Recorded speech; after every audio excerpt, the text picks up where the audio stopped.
السلام عليكم ورحمة الله وبركاته. صباح الفل والسعد والياسمين. اللهم صل وسلم وبارك عليك يا حبيبي يا رسول الله. يوم جديد حتى لو بسيط بس برضه هيبقى معاكم ان شاء الله. خلاص انا اتعودت ان انا انزل لكم بصراحة فيديوهاتي حتى لو كان اليوم ما فيهوش اي حاجة، برضه لازم تشاركوا معايا اليوم بتاعي. النهارده بقى بصراحة صاحيين براحتنا خالص، ما وراناش حاجات كتير. انا كنت عندي الشقة بصراحة نظيفة، غسيلي كله انا غسلاه امبارح، يعني مفيش بس الا الملاية دي. حطيتها دورة في الغسالة.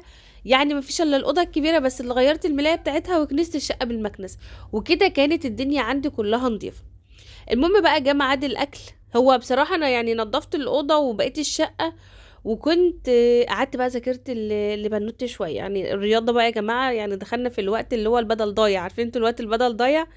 فانا كنت سايبه بقى اخر حاجه عشان خلاص ان شاء الله باذن الله على اول الاسبوع الجاي نبدا في ماده الامتحان.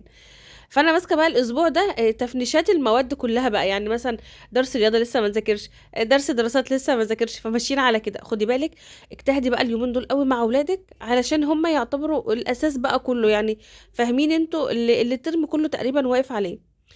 فالمهم يعني انا والله العظيم يعني كنت بطبخ، يعني الوقت خلاص كانت الساعه تقريبا بقت 4 5، لان هي خدت وقت مني طويل قوي في المذاكره. قلت اعمل بقى ايه؟ فاكرين بقى الفيديو بتاعي امبارح انا قلت لكم ايه؟ قلت لكم إن كنت رايحه اعمل لهم كشري، قلت والله النهارده اللي هعمل لهم كشري. ما هو لازم نغير بصراحه، احنا ملينا. انا اصلا شخصيا اشتقت ان انا اعمل كشري. البطاطس دي انا كنت جايباها يوم ما كنت في السوق، حتى انا جوزي استغرب قوي بيقول لي البطاطس صغيره قوي دي انت جايباها ليه؟ قلت له هجيبها اسلقها واحمر. قال لي طب ما تجيبي من الكبيره وقطعي. قلت له لا، ده دي بيبقى طعمها حلو قوي. وفعلا والله العظيم طعمها حلو قوي، جربيها. مسكت انا كنت جايبه دول اصلا عشان اعملهم كده. ولادي بيحبوهم جدا، وبصراحه انا بعملهم بطريقه بجد حلوه قوي. انا طبعا مسكت غسلتهم، لان يعني طبعا انتوا عارفين ان البطاطس الجديده بيبقى فيها طينه كتير وكده. مسكت غسلتها كويس، وطبعا بشطف بقى اي خضار عندي، ما هو كشري يا جماعه بقى برنجان وسلطه وفلفل وحاجات كتير من اللي انتوا شايفينها ده. هبدأ بقى ان انا اسلق البطاطس بتاعتي. طبعا بسلقها السلق العادي اللي انتوا بتسلقوه، بس انا بصراحة ببقى اضيف للبطاطس تومة، توم وشوية ملح. طبعا انت بتظبطي الملح بتاعك وبتحطي توم، وحابة بقى تحطي حبة كمون صغننين حطي، ما انتش حابة ده اختياري ليك انت. بس التوم بيخلي طعم البطاطس حلو قوي. المهم طبعا بقى هحط البطاطس واحط ملحها واحط حاجتها، واولع عليها البوتاجاز تستوى براحتها. هنا بقى كنت بصراحة يعني أنا كنت يعني مش عارفة أعمل الكشري بالبصلة، لأن على فكرة الكشري برضو ما بيتعمل ببصلة، الأول بتشوحي له بصلة وبتحطي الرز والعدس بيبقى طعمه حلو، بس أنا بصراحة حبيته بتاع زمان اللي احنا كنا بناكله زمان. برضو البيض سلقته وحطيته بقى يتسلق، اظن مفيش ابسط من الاكله دي. والله العظيم يا رب انا عارفه ان اللي بيحبوا الاكله دي كتير قوي. اللي بيحب الاكله دي يا جماعه يحط لي لايك عشان اعرف كام حد بيحب الاكله دي. ما احنا مش هنفضل حياتنا كلها ناكل سمك وفراخ سمك وفراخ. المهم بقى هنا كنت بقشر البرنجان، انا ببقى احب يعني البرنجان بالذات ما اشيلش القشر منه كله، يعني بعمل سير وسير كده بدي منظر حلو، وكمان يعني بيفضل الغذا فيه شويه. هقطع بقى البرنجان بتاعي ده كله، وهمسك بقى ايه اقشر. القطعه دي كان جوزي والله لسه جايبها لي يعني الوقتي، وانا بقشر لقيته جايبها بيقول لي القشره بتاعتنا كانت اتكسرت، إيه فخدي دي. بس بصراحه السكينه انا بحب عموما السكينه اكتر. هقطع بقى البرنجان بتاعي واحطه في ميه وملح علشان انا احمره. بحب قوي لما اجي احمر البرنجان احط عليه ميه وملح، لما بتيجي تحمري بقى بيحمر معاكي بسرعه، وكمان ما بيشربش زيت. كده خلاص انا يعني فاهمين بشطب بالتشاطيب كده علشان ان انا ايه اخلص على طول، لان انا اصلا بادئه متاخر وعايزه الحق قبل ما جوزي يجي. مسكت بقى طبعا حاجه السلطه جهزتها مع بعضها عشان برضه اعملها. وده خلاص البرنجان عندي حطيت عليه ملحه وحطيته في جنب. كانت البطاطس بصراحه في الوقت ده اتسلقت، هجيبها بقى اقشرها. طبعا انت تعرفي ازاي، حطي بس السكينه فيها كده هتلاقي السكينه ماشيه معاكي، هتعرفي خلاص انها اتسلقت. همسك بقى اقشرها، شوفوا في ثانيه بتتقشر. انا مشغله الميه لان الميه كانت بتاعه سليق البطاطس كانت مولعه نار، فعشان كده فضلت مشغله الميه شويه على ما الميه تبرد في الحله وكده. هكمل بقى تقشير البطاطس كلها، وكنت هعمل بقى الدقه. الدقه انا عملت فلفل الوان وتوم وشويه بهارات، يعني بهارات بقى كمون وفلفل وكزبره وكمان ملح، وهدقها مع خل وتوم، ويبقى كده عندي الدقه جاهزه. حطيت بقى كده صينيه بقى مليانه زيت كده، وقلت حمر الباص بتاعتنا اللي شكل البيض الجميله دي. هحمرها بقى وهشوف بقى. هنا كنت عملت الرز، بصراحه ما عملتش بصله ولا اي حاجه. انا حطيت معلقه زيت عاديه ومعلقه سمنه، ومسكت بقى الرز غسلته مع العدس وحطيته، هضيف الميه بتاعته وهحط الملح، حبه كمون بس صغننين كده ببقى احبهم معايا بس، وهسيبه بقى يستوى براحته. لحد بقى ايه ما يستوى هبقى اوطي بقى النار عليه. وهنا كانت البطاطس شغاله عليه.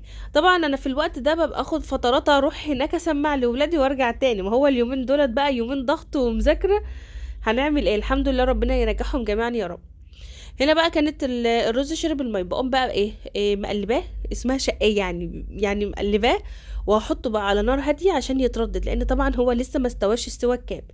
ههدي بقى واحطه على النار يعني وسط كده صغننه، واغطيه واسيبه. طبعا بقى في الوقت ده انا كنت بقلي البطاطس وكمان هقلي البرنجان عشان خلاص بقى نلحق نتغدى، لان الوقت بصراحه عدى مني قوي. شايفين البطاطس متحمره ذهبي وجميله ازاي؟ البطاطس اليومين دول طعمها حكايه، يا ريت البطاطس طول السنه تفضل بصراحه كده. هحمر بقى البرنجان، طبعا البرنجان مش هياخد مني حاجه لان بدل في ميه وملح ما شاء الله بتلاقيه احمر على طول. هكمل بقى تحمير البرنجان كله، واشوف بقى انا لسه ورايا ايه.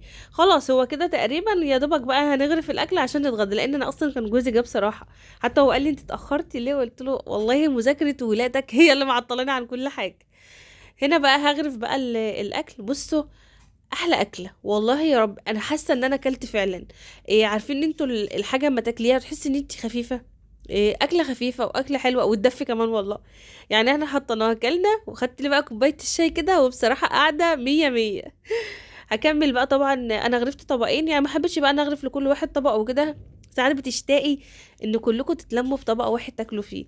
يعني مش على طول كل واحد طبق، لا يعني عارفه انت جو الاسري الحلو الجميل ده اما كنا كلنا نتلم في طبق واحد وناكل. انا بحب الموضوع ده قوي، عشان كده انا عندي عقده على فكره المحشي ده اغرفه في اطباق، المحشي ده اقلبه على صينيه ونقعد كلنا ناكله، انما كل واحد طبق والكلام ده كل واحد في وادي لا. طبعا البيض كنت سلقته بقى وحمرته اديته تشويحه كده، وهمسك بقى البطاطس اعمل ايه. انا طبعا جبت الدقه اللي انا دقها معاكم اللي قلت لكم عليها، اللي هي بخل وليمون وحاجات من دي، وهمسك بقى البطاطسيه افتحها بالنص كده واحط فيها الدقه. بصوا طعم البطاطس تحفه. اولا شكلها تقولي ده بيض بصراحه من حلاوتها. إيه طعمها بقى لما بتحطي في قلبها الدقه حلو قوي، بالاضافه اصلا ان البطاطس حلوه. لا بصراحه البطاطس كانت في حته تانية خالص. عشان كده انا لما عملتها كده ما حبيتش بقى ان انا اعمل طماطم محدقه مع الاكله دي، قلت لا كفايه البطاطس وكده. بس طعمها لو اقول لكم هي اول حاجه اتاكلت اصلا. بصراحه كان طعمها حلو، جربيها انا على ضمانتي هتلاقيها حلوه قوي. طبعا بقى ده البرنجان كمان هحدقه واحطه. وكان الاكل بتاعنا النهارده، هو انا عارفه ان هو اكله بسيطه بس والله بجد كان طعمها حلو قوي. حسيت حتى بتغيير من الروتين اللي احنا متعودين عليه. كده خلاص انا تبلت البرنجان بتاعي. بصوا السلطه ممكن برضو تحطي ملح بقى ولا حاجه، انا حطيت بصراحه من التتبيله اللي عندي، التتبيله كان طعمها تحفه بصراحه. هقلب بقى السلطه بتاعتي وهغرف لكل واحد الاطباق بتاعته، وهجيب بقى البصل الاخضر مع الاكله دي حلو جدا. هغرف بقى بقيه الاكل كله واطلعه بره على الطبليه. احلى حاجه يا جماعه بقى لما تقعدي انت وولادك وجوزك تاكلوا، والله لو الام بسيطه او حاجه بسيطه بس قد ايه بتبقى اللمه كل حاجه واي حاجه. طبعا خلاص الفيديو بتاعنا كده خلاص النهارده خلص، يا رب الفيديو بتاعي يكون عجبكم. طبعا ما تنسيش تدعميني باللايك لان اللايك هو اللي بيرفع القناه. بحبكم في الله، انتظروني في فيديو جديد، مع السلامه.